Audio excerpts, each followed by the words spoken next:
There's this massive irony about AI. If you're high agency and you are deterministic about what you want to go do, there's never been a better time. And these tools are jet fuel and can help you get where you want to go faster. Yo, Chris, man, what are you doing? What are you up to? I'm just helping people reinvent their lives. No big deal. Yeah, no big deal. Well, I'm going to join it. Cool. God bless, we're breaking these runs. Life too short to play it on speed run. All right, Todd, what do we got going on today? What are we talking about for our reinventors? Well, Chris, we've got somebody pretty amazing and inspiring on the line today. Bill Gurley is a legendary venture capitalist and general partner at Benchmark Capital, known for his early investments in companies like Uber, Grubhub, and Zillow. And like most really successful people, Bill is continuously reinventing himself and just published his first book called Runnin Down, an incredibly timely and relevant book for the moment we're living, and 1000% aligned with our mission of helping mid-career professionals reinvent their work and plan wisely for the future. So I'm so excited for this conversation and this book. And we're going to cover a wide range of topics, including Bill's specific advice for how to think about making a successful career change. And we're also going to pick Bill's brain on what he thinks about the future in general with AI and all the changes that we're seeing. Just a really good benefit of having a visionary on the line. But before we jump into all this great stuff, Bill, we just want to give you a warm, heartfelt welcome to our show. Thank you. I really appreciate you having me on. And I agree. I think the alignment is fantastic, and I look forward to getting into it. Yeah, thanks so much, Bill. And I got to say that reading your book, there were a few statistics that really jumped out at me. More than 70% of people say they're living with career regret. Nearly 6 in 10 say they would choose a different path if they could start over. And only about 23% of people worldwide say they're truly engaged at work. Okay, so I felt your book offered a really practical path out of this. And I love the manner in which you express the wisdom via stories of people like Mr. Beast and Bob Dylan and legendary New York restaurateur Danny Meyer, who I know is a good friend of yours, and many of your other uber successful friends. And it really feels like you reverse engineered how to be successful in this rapidly changing world. So I'd like to start by understanding what prompted you to write this book and give this gift to the world. Very early in my career, I started writing. I started writing and sharing externally. And there are other people that do that, not to put myself in their class, but like Howard Marks and Buffett and Bezos with his annual letter. There are just certain people that like to think out loud. And I think you get a lot of benefits from it. I think you learn better. I don't want to go down that path too much, but I made that decision. And so part of what I was known for was my blog post on Above the Crowd. And I got into a habit when I had a new idea or a new thought that popped in my mind of just jotting down notes in a folder and maybe appending to it over time and letting that either develop or not, whatever happened naturally. I was at a point in my career, I was reading biographies. The 3 biographies I read that really clicked in this way for me was Bob Dylan, Bobby Knight, and Danny Meyer. And when I finished the 3rd one, I was like, holy shit, there's things that they each did. And they both started on the very bottom rung, or all 3. And they all 3 went into fields that your parents would tell you to stay way, way far, far away from. And I just loved the idea that it was possible to start on the bottom rung with massive intentionality. So as you mentioned, the book's divided into 2 halves. We have profiles, which are stories of success, and principles, which are tools of success. And through a lot of work with a great co-writer and a wonderful editor, we all came to the idea of alternating them, which I adore. It makes the book different. But anyway, I saw that through line and it just clicked in my brain the way figuring out a new industry or a new technology kind of clicks, and I'd write a blog post. So it was the same methodology I developed, but for something that was kind of outside of what I did day to day. And then one day someone invited me to speak at the University of Texas. And I said, can I do this thing? And they said, sure. And I made a presentation that got posted to YouTube. A few people noticed, most notably James Clear, maybe the best-selling nonfiction author of all time. And eventually people told me, you got to put this in a book. And when I got to the point in my career where I was hanging up my boots and freeing up some time, it gave me the attention I needed to do this the way I wanted to do it. And so me and the co-writer spent 5 years reading 100 more biographies, talking to academics in the field, talking to Duckworth and Adam Grant and Daniel Pink and like all these people that really define the category. despite the fact that it was a side hustle passion project, once I got into it, I really devoted myself to it. I hope you could tell that the work had that amount of attention when you read it. And that's the story. I mean, Bill, it's a fantastic book. And listen, I still want to read the book that is your memoir of your career. I think that's a cool book to read, but I appreciate that you wrote this one first. I think you follow your own principle, always give back. I think you've given a gift of permission to the world. And I think there's millions of people who are going to read this and be encouraged to live better lives. By the way, I left one thing out that relates to what you just said. Someone handed me Arthur Brooks' book, Strength to Strength, which is about what do you do when you're 55 and kind of done with the first career. That's what it's literally about. The book's about that. And it has a lot of that same message you just mentioned. And part of that triggered in me, this is the thing I should go do. The world doesn't need a book about how to be a better VC. It doesn't touch that many people. Right. No, and I think it's beautiful. It's a very big picture, encouraging book, inspiring book with those great stories. I mean, it's a page turner too. And it's also very practical, right? It gives some real clear guidance to people. I mean, one thing I think about as a father, right? So I 100% embrace the message that you have. And this is the message of reinvention that Todd and I have as well. Follow your genuine curiosity, follow your passion and figure it out. And as a parent, I think, hey, I'm going to support my kids, even if, as you say, we don't really know how that's going to make money. But that is a factor, right? I still want them to make money, right? Yeah. So that's a question I have is how do we balance that? Because a lot of the people in this book, we look back and I could say, well, is there survivorship bias? Like, did we know they were going to make it? Or was it about the commitment that brought them there? Like, how do you think about that axis? Yeah. Well, I mean, you put a lot into a lot of questions. The first thing I would say is, you talk about how do you balance it? Well, I think the world hasn't been balancing it. The world's been 100% focused on using this thing I call the college conveyor belt. It's almost like an industrial complex that's been created to push people towards the safe jobs. I mean, I'd say two quick things in response to that. One, I think every parent's intuition, and I have 3 children of my own, is more tilted to the safe and the money than they realize. It's not like they're making a mistake. It's the maternal and paternal instinct to want them to be okay that causes you to do it. And I think in the back of your mind, you kind of know, oh, well, maybe you should do this instead. And I have this wonderful letter from someone I know who watched the original presentation, and their son is like a junior in college, finance major. And every spare moment of his time he was spending on basketball, and not playing basketball, the art and science and studying of how you win. If you read the Sam Hickey chapter, that kind of stuff. And the father told me that the father went through a progression of awareness, acceptance through these stages, and finally got to support and enthusiasm for what the child wanted to do. And he said their relationship blossomed and the kid's confidence went up tremendously. And now they're going that direction. And I would bet on them being successful, because what I heard from the father was just the obsession was so high, and I think that's a can't lose position to be in. So anyway, we've tilted this other way. And I think getting to balance is just reading the book and thinking maybe with a little bit of both minds simultaneously, because we've been so far against this other rail. You mentioned the statistics I have in the book. I think part of that's a result of this situation. Jonathan Haidt calls it the resume arms race. By the time you're in 6th grade, parents are worried about your college application. They're telling you to do cello lessons and go volunteer at the local food bank. And like the kids they're running 100 miles an hour. They're being taught to grind, but they're not being taught to explore. And there's minds like Jonathan. Rick Rubin has a paragraph in his book that kids just don't get to explore enough. For me, I love that you use the word balance, because I think we're wildly imbalanced right now the other way.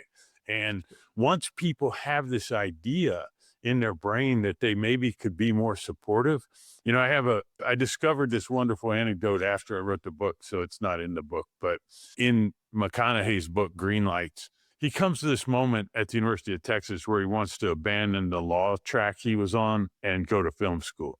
And him and his father had discussed him being a lawyer for 12 years. And his father bragged about it to the other, members of the community. And so there was a lot of weight on this promise. And he had massive anxiety about calling his father. Took a week or two, finally called him, set up this call. He says, "Dad, I think I want to go to film school." And his dad said, "Well, don't half-ass it." And McConaughey says it's the last thing he expected and the best thing his father could have possibly said. And it gave him not only permission, but responsibility and all this other stuff. And I just love that notion. If more of us, I hope the book does that for a lot of people, but if more of us as parents and advisors could have the heartfelt insight to do what his dad did right there, it's not easy. It's not easy to do that. And let me ask you a question, because as you know, like our big focus is helping folks that are mid-career who are dealing with burnout or transitions or AI and all these things start to shift over and start to embody some of these principles in your book, which is a different set of circumstances because these people have, 20, 30 years of trajectory. You talk a lot about getting mentors and finding models, right? And also surrounding yourself with peer groups. Like these are all great examples of how to explore a career reinvention, things that we talk about in our community, like really powerful stuff. But we found that there's some inertia for people that are like 20 years into a certain career path. They're one of those statistics that we talked about in the beginning of the book, right? And now they're sitting here coming to a podcast like ours thinking, all right, what do I do? How do I make the shift? And it's hard because there's some humility involved in that. There's some kind of deep personal growth, like, oh my God, I'm now 45 and I have to rethink my life and my career. There could be financial constraints too. Yes. Oh, a lot of financial constraints. So I'm curious, how do you apply your principles to these folks, particularly if you want to take the lens of looking for mentors and peer groups? Because all of a sudden people are like, what, you want me to go on LinkedIn and like reach out to somebody for an informational interview, right? Like, so what do you say to those folks? Before I get into it, a couple of notes for the listeners. One, I'm not going to reveal any of it, but there's a chapter called Never Too Late in the book dedicated to this topic. So I'll let them discover that. Here's what I would say. If you have high agency and determinism, there's never been a better time to do whatever you want. There's this massive irony about AI. If you're low agency and you've been through that industrial complex and you arrived at a job with 100 other people that look just like you, AI looks scary as all get out. But if you're high agency and you want to go your own direction and blaze your own trail and learn, at whatever speed you want to learn at, there's never been a better time in the history of the planet to do that. Finding peers, finding mentors, learning, all those things are way, way, way easier today than they ever were because of the online world and AI and all the great technology. So first of all, like there's no excuse. But I'm going to give you a little more detail, and this isn't necessarily in the book, but there's a great book I read a long time ago by Harvey Mackay called Shark Proof. And Harvey's known for his sales book, but he wrote this one book about careers. And he said, put a dream job folder in your file cabinet. Now, this book was 30 years old, so manila folders and file cabinets had a place. That's probably a digital file today. It might be a Google Doc or a Notion or whatever, but just start thinking about it and start building the details of it before you ever leave the job that you're in, because you have these constraints and you're locked down. But build almost a model of what it's going to be like. And I would start in the mentor principle. I talk about aspirational mentors. Danny Meyer did this. Pick 10 people that are doing this thing you think you want to go do and build profiles of them. Like literally, a Word doc or a Google Doc for each one of them, and put their name and a photo and, study how they did it. If they wrote a biography, read it. If they've been on YouTube doing interviews, watch them. If they've been on podcasts, listen to them. And then you can sit there and pay the $200 for the better version of ChatGPT and almost talk to them. Like you could just put, what would so-and-so say if I ask them these questions? And like, you can study them. And it's such a useful exercise. And if doing that is tedious or boring, that's not the place you should jump towards. Like, this should be fun and exciting to do that exercise I just described. And then as you do that and you study all of them, you'll start to think about, what might my next step be? Who might I reach out to? How would I go about this? Like, it starts to feel more real the more you put yourself in that place. And I don't mean physically, I mean mentally, put yourself in that place, in your free time. Spend your free time doing that. And one, you'll test whether this is something you really have the passion and curiosity for that you should have if you're going to take this leap. But two, I think you'll fill in some of those pieces. You'll answer those questions for yourself. I think you're answering such a big question for people because you have 6 principles. We have 6 tenets in our community. One of the most difficult ones is the clarity in the beginning, getting clarity about what direction am I going. And what we say is take action, run smart experiments. And I think you're saying something very similar to that. And for people who are midlife and they're mid-career and they've got this job and they're thinking, well, where am I going to fit that into the day? Bill, I think what you're getting at is something that I think hustle culture gets wrong, which is doesn't require as much discipline, so to speak, when it's love, when you are pulled to it. Absolutely correct. There's a book many people have read called Flow. And if you love what you're pursuing, time passes before you know it. Like you never are sitting there going, oh my God, when do I get off? Like, when does this stop? It never happens. It just doesn't happen. I talk about in the book, this should be something that you would choose to do instead of watching the Netflix episode that you've got queued up. Like it needs to compete with that in order to qualify for something. You should definitely, if you're mid-career and about to stop doing what you're doing, it should qualify at that level. It should be that exciting to you. Bill, if you knew the amount of technical hoops I jumped through to make sure I could be on this call with you today, because I love what I do so much. If this had been my corporate job 10 years ago, I would have been like, internet's broken, I can't make it, sorry. So I totally agree. I wanted to get back to your survivorship bias thing. One thing that gives me quiet confidence about that question is I've already heard from so many people who saw the original video and started doing these things and got to a better place. So instead of top down from the winner, I'm hearing it, from the people that are on the journey. I got a great letter from this guy, Dan Casey, who's got quite a social media following. He saw the original video. He loved football. He coached Pop Warner in his free time. And after he saw that video, he told himself, one day I'm going to spend my time with football and not what I do every day. And it took him 7 years, but you can go find him on social media. He has a website for how to think about offensive play calling. He has an software application that you can use. He's well known in the football media world. Like they follow him and talk to him, and he's on cloud 9 that he's doing this thing that was a hobby. And I'm fairly certain most hobbies can be turned into careers.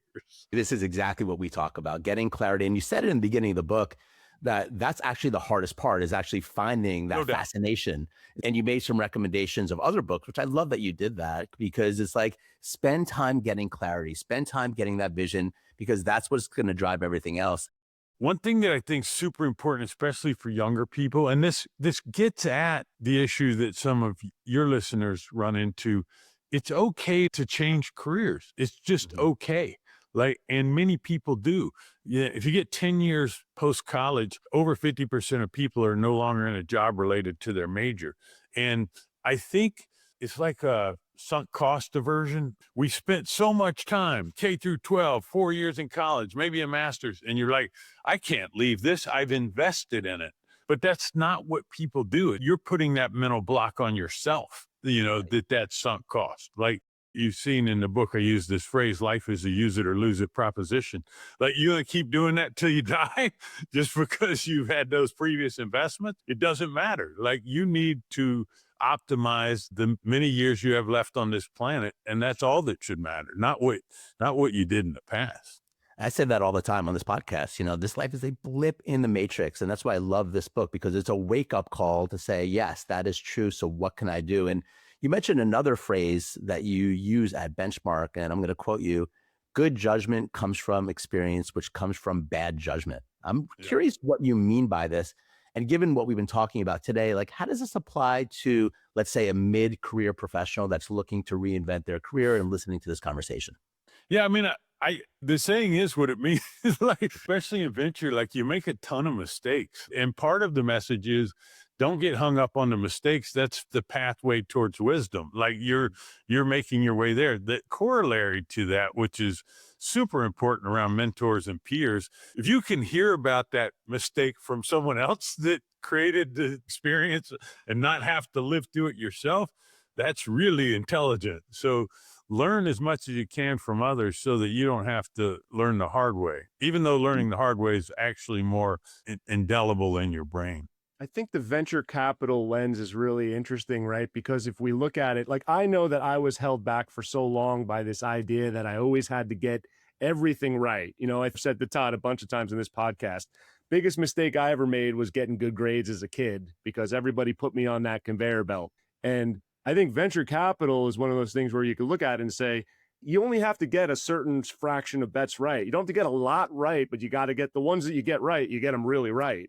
You got to recognize that a failure is a big part of it and not get overwhelmed by that part either and learn to live with it. That's not easy, but yes, you are exactly right.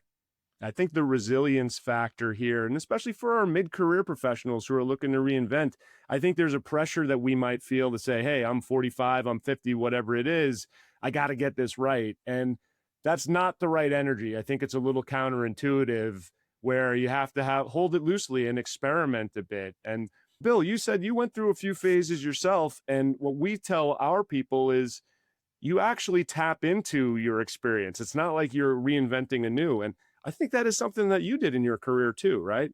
Yeah, I started two careers that I actually loved, maybe likes the better word. I did well and enjoyed them. And I think they were stepping stones for where I ended up. I think they helped build to there. But in both cases, I got 2 or 3 years in and asked myself this question, which is, do I see myself doing this 30 years from now? I even walked around the office and thought about the people that were lifetime in that career because there were some already there. I could see what that meant and said, is this what I want with my life? And it's not a judgment on them. It was a question for me way into the future. And that mental process caused me to say, no, I need to move in a different direction. It's a similar version of this thing Jeff Bezos calls the regret minimization framework. But he says when he was thinking about starting Amazon, you know, he had a very successful career at D.E. Shaw, and David Shaw wanted him to stay.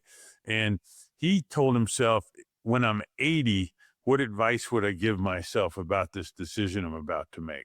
Which also echoes Stephen Covey's begin with the end in mind. And I think those kind of exercises are really valuable for your listeners, just for a gut check about, is this what I want it to be forever? You know? And if not, what are you going to do about it? Todd, are we ready to invite Bill to be a coach in our community? Because he speaks our language, man. You're singing our song. Bill, just so you're aware, we have a community. So we have a peer group of midlife professionals that are reinventing, right? It's very in line with what you talk about. And the first thing we have them do is what we call the Clarity course, which is basically the practice of writing your own eulogy, which, you know, Stephen Covey talks about. Yeah. But I've been coaching people for years to do that, to just get imaginative for a minute and to stop the wheels turning and just what could happen, right? If my life and my work worked out to the most idealistic way, like without any limitations. And I found it to be just an uber practical thing to do, right? So yes, like we're totally in line. I also want to ask you, because you mentioned before AI, and obviously, look, we have you on the line. You're a visionary. You've been in technology. There's also this element of being tactical as we're looking at the future of work in our careers. And I know you have a very optimistic view of AI. I've interviewed Bill Burnett from Stanford in Designing Your Life, and he also is optimistic. And we read your article in Financial Times about it. And I agree 100% with your sentiment that there's loads of opportunity. But I am curious, what are you seeing from your vantage point in terms of how much of a shakeup, what industries are going to shift? Like, how should we hold this as mid-career professionals, the fact that the world is changing really, really fast right now and AI is coming in? Before I talk about who I think is most at risk, I want to make a few points about dislocation in technology. So one, it's been happening forever. The word Luddite is about something that happened in Europe with looms and how it threatened seamstresses. And go read that Wikipedia entry on that, like just to get in touch with how long this has been going on. And 98% of Americans used to be in the agricultural business, and it's less than 2% today. That may not help you come to terms with what might be happening to you, but it's one of these things that's outside of your control. You know, that was another Covey thing, like what's inside of your circle of influence and what's outside. You're not going to stop AI. Even if you're mad and you join a user group or you call your congressman, you're not going to stop it. So sitting around in a pity party worried about this thing, or even if you could talk the government into fixing it, what are the odds that that actually works? You think some government retraining program is going to save millions of people's lives? I think there's zero chance that would be successful. So recognizing that it's outside your control, what can you do? Well, there's a lot of anthropologists that have highlighted we evolve with our tools. You know, the farmer with the tractor is way more productive than the farmer without one. And so the best thing you can do is learn how to use the tools as well as you possibly can. And whatever industry you're in, if you know the edge of what's possible with AI in your industry, you will be valuable in that industry. You'll be the type of person they want to promote to the top of the ladder to figure out how the organization is going to evolve going forward. And so perhaps counterintuitive, but you want to run right at it. There's a story I love. I think it was Bjorn Borg retired early and he tried to make a comeback. And while he was retired, they switched from wooden rackets to these big headed graphite rackets. And he tried to make his comeback with the wooden racket and he just got smoked. It may be idyllic or whatever, but this is part of why I'm a heavy believer in continuous learning. And I don't think enough people think about it in their career, but learning about AI and how to use it is a requirement right now. This is a big tech dislocation. You need to understand it. And if you don't, it might run you over and hit you over the head. And there's nothing I can do or say to stop that from being a reality. I love the way you frame that, though, Bill, because this is something that's happened 1,000 times over. You talked about the Luddites.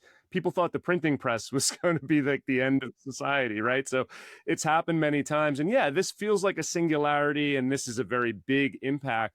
And it's different. It's hitting some white collar jobs really fast. Paralegals. I've talked to people that run large law firms that have drastically reduced their paralegal footprint. And so it's real. I don't want anyone to say, oh, he's in denial. And like, I'm not. It's real. It's different than what's come before, mainly because it's hitting white collar first and fast. And that causes a lot of anxiety. But I stand by what I said. And maybe, look, for your audience, if it hit you hard, maybe it's an opportunity for you to jump in an entirely different direction. Maybe to be thankful that it's giving you the push you need to go do something different. But I said this earlier in the podcast. If you're high agency and you are deterministic about what you want to go do, there's never been a better time. And these tools are jet fuel and can help you get where you want to go faster. They're enablers, but yet those first things have to be true. You have to have this obsession that makes practice feel free. And then these tools will help you in ways you can't possibly imagine. There's a famous Austonian that's in the Never Too Late chapter, Burt Beveridge, who created Tito's at the age of 40. It's such a great story, but he has a phrase that he gives other founders and entrepreneurs around Austin where he says, you have to find a way to turn hardships into motivation. I guess he's a master of it, but like if you can tell yourself, now I'm going to go win and turn it into fuel, it's a superpower. I think it's hard to do. Like, I don't want to say that's hard to do, but he's a big promoter of that ideal. I want to ask you about one of the tools that you talk about a lot, which I've heard before, this notion of giving back. No matter where you're at in the process, is something that you argue will propel your reinvention, propel your success, like open you up. And it feels counterintuitive because, especially for our audience of people that are in this stressful state of reinvention, and it's like, it's a lot about me. What do? I have financial worries. I have worries about what my next stages are. It feels very insular. And throughout your book, and it's not just the giving back, there is also this amazing quote that you said around how like top Nobel laureates have these other interests. They have these hobbies of dancing, of doing magic, like, that there's something about having some level of lightness and other interests and also giving back. Can you speak to this? Because I think this is counterintuitive to a lot of people that are trying so hard to pound a square peg through a round hole. But you're arguing that there's actually other ways to go about life that will create more freedom and success. Let me start with the first one. So there was something that I think I really connected with in the Bobby Knight book, where he aggressively pursued mentors in a way that you'll read about in my book, but I think it'll make you want to read his biography. It's kind of an unprecedented level of mentor pursuit, like showing up at conferences. One thing he discovers is these people are willing to share with him. They don't treat their information as some proprietary advantage that I can't find. So much so that he ends up as a player in a head-to-head game where the other coach had shared a bunch of stuff with his coach and they ended up winning. And he's like, should I reflect on that as that person made a mistake? Or do I internalize it as there's this give to get kind of concept? The more I give, it's going to come back to me in spades. And he talks about it in his book over and over again. One thing you realize if you study Bobby Knight, and, at this point, he's kind of gone down in history for some of the outbursts and that part of his persona, but he probably has the richest coaching tree in the history of the sport. The number of people that worked under him or played under him that have gone on to coach in the league is nothing short of just jaw-dropping inspiring. And if you're holding on to everything, if you view everything as proprietary, if someone that works for you wants to go explore on their own or try and cut out on their own and you get mad and call them unloyal, that's a different type of overly competitive mindset that I think leads towards unhappiness at the end of life. And what I've seen from these great people is they just don't get caught up in it that way. They get excited for people that move on. They get excited for people that win on their own, even if it means competing with them one day. Like the benefit's worth whatever the cost may be. And so one of the things I try and teach people to do is adopt that mindset right out of the gate. If anyone asks you for advice, take the time because you want everyone to give you advice. There's karma in the universe. I do believe it. And you will also develop a reputation that will take you a very, very long way if you're that type of person. And take the time, write the thank you note, send the gift. Whenever you achieve anything, think of 10 people that helped you get there and send them a little note. It will pay back in spades and you will feel better about yourself and you will develop the right mental mindset for really long-term success from my point of view. It's an interesting notion because like Todd was saying, coming from a perspective of people who maybe are thinking insular and inwardly focused, but also just in the scheme of capitalism, when we talk about this now, like that's a pretty radical notion in a way, right? The collaborative element. And I think it's great to hear from a very successful venture capitalist around this, that the way to success does not have to be zero sum. You can lift all boats together. I think that's pretty amazing. I'm a big fan of this tiny booklet called Finite and Infinite Games. I was looking to see if I had it around, but the concept I can just share. You don't have to go read the book. Most games are finite. There's zero sum. There's a winner and a loser. There's a beginning and an end to the game. And unfortunately, many of our strategies are built from studying finite games. And it turns out that life is an infinite game. It's not a finite game. And there's many winners. Like in downhill skiing, maybe there's one winner. In business, a lot of industries, a lot of careers, there's tons of winners. To think in this proprietary, sharp-elbowed way, you're going to make your job so much harder to climb all the way up the ladder than if you think in a collaborative way. And I will tell you one kind of secret about Silicon Valley. It's wired that way. I can't tell you why, but when you are young and you go to Silicon Valley and you start asking people for their spare time and advice, they say yes a lot. There's something in the water. It may just be that so many people move around between so many companies and so many jobs, and there's so many people that are trying to learn and so many people that had asked for advice before. I don't know exactly why, but it's a bit magical. It's a really wonderful part of Silicon Valley. Maybe my favorite aspect of Silicon Valley is that is true. And I saw a documentary on Netflix on songwriters in Nashville, not the artists themselves, but the songwriters that write the songs. And it sounded exactly the same. Some kid moves there and says, I want to be a songwriter. And someone who's got 4 songs that have been a Grammy says, oh, I'll help. Like, I can't even explain why, but even just telling that story gives me a smile and happiness. I love the notion of that. I love that that's possible. There's something wonderful about it.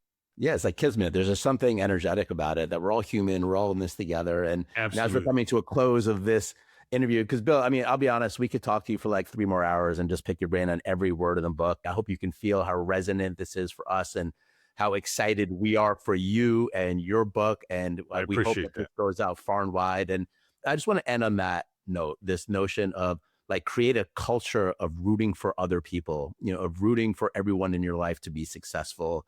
Our whole thing is this reinvention community where we're building a peer group of reinventors that are mid-career. And what we're trying to get across is, yeah, let's root for each other. Let's figure out ways that we can support one another in this world that is changing, and there is stress and anxiety, as you mentioned. And so I want everyone to read this book. I want people that are parents to read this book, so that way they can wire in their kids with some of these mindsets very early and tools very early on. And also for people that are in our stage of career reinventors, mid-career, really important to start that rewiring of your mind and thinking process, so that way you can really find that success and that fulfillment and that joy faster. Because that's what I feel at the core of this, Bill, is like a kindness. I said in the beginning, there's a gift to the world that you're giving by doing this book. And I really felt that, and I feel it now. And I just want to just send you some appreciation, brother. And we'll do everything that we can to get this out far and wide. I mean, like I said at the beginning, Bill, you really embody that principle of always give back with this. And just for people who are listening, this book is a great book. It's really inspirational. It really is a fun book to read. The stories are great. I love the conceit you have where we don't know who the story is about until we get into it. And I think that's really cool. It made it a real fun mystery to solve.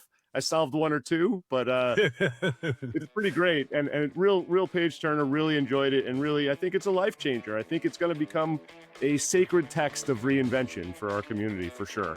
A lot of what you just mentioned was very intentional. Like, I studied some of the best nonfiction writers of all time. I spent 6 years on the book, so thrilled to hear that it came out that way. Thank you, guys. Appreciate it. Thank you.